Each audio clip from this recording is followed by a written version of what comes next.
तो JEE advance 2022 paper 1 जो अभी कुछ देर पहले कंप्लीट हुआ है, उस पर मुझे एक मेमोरी बेस्ड क्वेश्चन मिला है। तो जैसे जैसे क्वेश्चंस मुझे मिलते जाएंगे मैं उस हिसाब से अपडेट देता जाऊंगा। ठीक है, तो ये जो क्वेश्चन है ये दिख रहा होगा, ये question EMI plus LC oscillation को मिक्स करके बनाया गया क्वेश्चन है। बढ़िया क्वेश्चन है, हम लोग इस क्वेश्चन को ध्यान से देखते हैं। तो क्वेश्चन कुछ इस तरह से दिया हुआ है। मुझे एक टेलीग्राम, मेरा जो हमारा टेलीग्राम ग्रुप है उस पर एक बच्चे ने बताया कि इस तरह का कुछ एलसी सर्किट दिया हुआ है और उस पर जो मैग्नेटिक फील्ड है वो इस तरह से वेरी कर रही है। इस तरह का एलसी सर्किट दिया हुआ था क्वेश्चन में। एल और सी की उसको एग्जैक्ट वैल्यू वो एग्जैक्ट याद नहीं कर पाया, तो हम लोग इसको वेरिएबल के टर्म्स में लिखेंगे। सी और एल हम लोग मान लेते हैं, और उसका जो एरिया दिया हुआ है वो एरिया ए मीटर स्क्वायर कुछ दिया हुआ है। तो हमें इस सर्किट में मैक्सिमम करंट निकालना था, कुछ इस तरह का क्वेश्चन था, है ना। ये मेमोरी बेस्ड क्वेश्चन है। तो क्वेश्चन को हम लोग ध्यान से देखते हैं। तो देखो इस सर्किट में एलसी सर्किट दिया हुआ है, इसमें जो मैग्नेटिक फील्ड है ये कुछ इस तरह से वेरी कर रही है, B equals to B one plus beta T, और इसका एरिया ए दिया हुआ है। एरिया कुछ दिया हुआ था, न्यूमेरिकल याद नहीं है बच्चे को एग्जैक्टली। तो इस तरह से हम लोग अगर इसका फ्लक्स देखना चाहें, इस लूप के थ्रू जो फ्लक्स है, क्योंकि इस तरह से हम लोग निकालते हैं, जो फेराडे लॉ हम लोग यूज करेंगे, ये मैं पहले निकालते हैं, उसके बाद में हम लोग देखेंगे कि क्या कर सकते हैं। तो फ्लक्स हम लोग बी डॉट ए निकालेंगे, और हमें ये दिख रहा है कि ये जो सर्किट जिस प्लेन में है और मैग्नेटिक फील्ड वो परपेंडिकुलर है, तो B dot A simple B into A हो जाएगा। तो फ्लक्स हम लोग बी इंटू ए लिखेंगे सीधा। सो फ्लक्स का magnitude B one plus beta T into A होने वाला है ना। इस तरह से करेंगे। और ईएमएफ जो कि हम लोग उसका मैग्नीट्यूड से हम लोगों को मतलब है अभी फिलहाल तो D phi by D T, तो उसकी जो वैल्यू हो जाएगी वो कितनी होगी, D by D T of phi. हम लोग मैग्नीट्यूड की सिर्फ बात करें तो B one into A plus beta T into A. अब जरा ध्यान से देखो, जो ईएमएफ इंड्यूस्ड ईएमएफ है उसकी जो वैल्यू आ गई वो कितनी आ गई। देखो इसको डिफरेंशिएट करेंगे फर्स्ट टर्म, तो ये इसका डिफरेंशिएट तो जीरो हो जाएगा। सेकंड टर्म जो होगा वो कितना हो जाएगा, बीटा इंटू ए। सो ये हमारे पास में ईएमएफ की मैग्नीट्यूड हम लोग बात करें, ये हमारा ईएमएफ कुछ इस तरह से आता है। ठीक है, तो पहला तो हमने ईएमएफ निकाल दिया। अब अगर एक बार हमारे पास में ईएमएफ आ गया तो हम लोग इस सर्किट में इक्वेशन लिखेंगे। और इस सर्किट में हम लोग इक्वेशन किस तरह से लिख सकते हैं, हम लोग लिखेंगे, देखो यहां पर EMF E that is equal to, वो कहां पर वोल्टेज ड्रॉप होगा, L D I by D T, inductor के अक्रॉस और कैपेसिटर के अक्रॉस। तो कैपेसिटर के अक्रॉस क्या लिखेंगे हम लोग, वोल्टेज ड्रॉप क्यू बाई सी।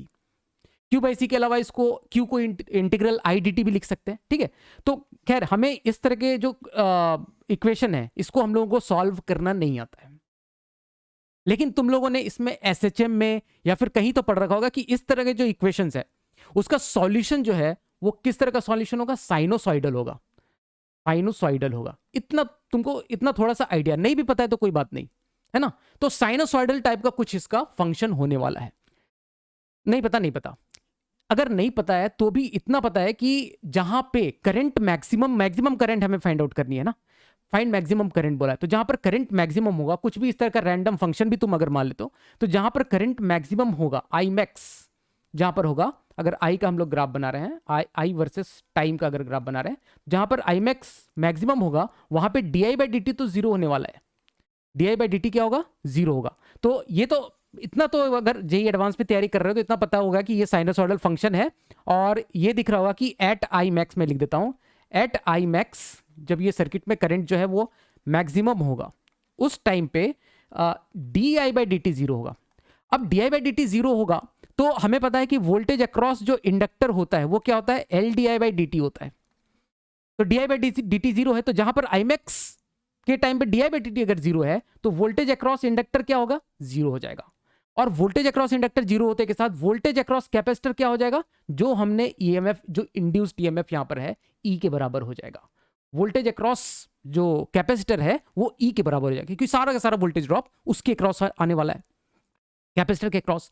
तो कैपेसिटर में उस इंस्टेंट पे चार्ज हम लोग देखना चाहें, चार्ज क्या होगा, सी इंटू वी। तो सी इंटू ई, क्योंकि वोल्टेज अक्रॉस कैपेसिटर कितना है, वी, तो सी इंटू ई, इतना चार्ज हो गया कैपेसिटर के अक्रॉस उस टाइम पे जब करंट मैक्सिमम है, D I by D T zero है।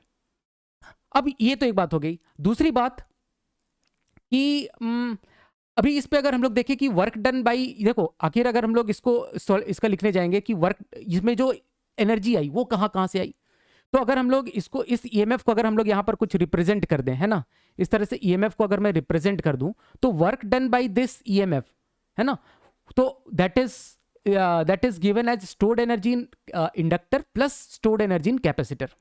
तो वर्क डन बाई, अगर हम लोग इसको बैटरी बोले, बैटरी की तरह अगर ट्रीट करें तो वर्क डन कितना हो जाएगा इसका, CE, इसका EMF हो गया इनटू चार्ज, सॉरी इसका EMF हो गया E, बैटरी का EMF E हो गया, और इसमें से चार्ज कितना इस पे हुआ स्टोर्ड कितना, चार्ज कितना है, चार्ज कितना इससे बाहर निकला होगा, जितना कि स्टोर्ड चार्ज अक्रॉस कैपेसिटर होगा, दैट इज CE। तो Q इंटू वी हम लोग लिख रहे हैं, बैटरी का work done Q into V लिख रहे हैं, है ना, जो भी इंड्यूस्ड EMF है उसका वर्क। तो this is the work done, और वो कहाँ कहाँ गया होगा, इस इंडक्टर के अक्रॉस उसकी एनर्जी गई होगी और कैपेसिटर के अक्रॉस।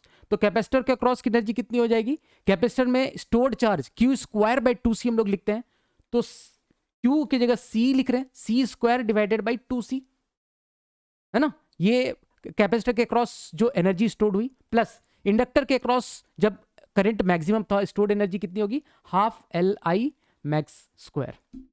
और यहां से हम लोग निकाल सकते हैं, देखो इस दोनों टर्म में हाफ CE स्क्वायर आ जाएगा, ये दोनों टर्म मिला के, और ये बन जाएगा हाफ LI मैक्स का स्क्वायर, और यहां से हम लोग ये कैंसिल आउट कर सकते हैं, और I मैक्स की वैल्यू देखो निकल के आ जाएगी root over C by L इधर आ जाएगा, और ये E इधर आ जाएगा।